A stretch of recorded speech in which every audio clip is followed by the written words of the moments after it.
So the reason people want to go back to the 70s is in the 70s, the largest share of our GDP was in the middle class.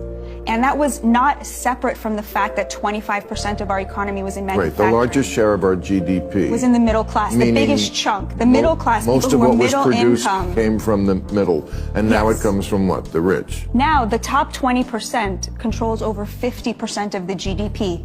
Our economy was an upward funnel of wealth, and the largest share, which used to be in manufacturing, which gave a lot of working class people a middle class standard of living, now the largest share is in real estate and finance, meaning that asset-rich Americans are controlling over 50% of the GDP, and they have left the working class out of all of that prosperity that was generated. That manufacturing is still being done. It's just being done in other countries. It is still for wages we will not work for. That's exactly right. You're right, Bill. That's what the tariffs are for. They are to make American workers more competitive in the global market. Why are we accepting that there should be a race to the bottom?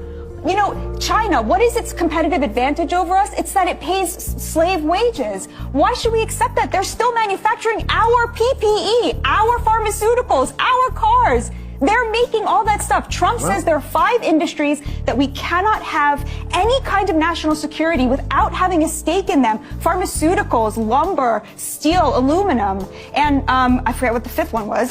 But these are really important, that we have a stake in the manufacturing of the things that we need as a nation, so that when China decides that it wants to go to war against us, we're not relying on them for steel and aluminum in order to fight them.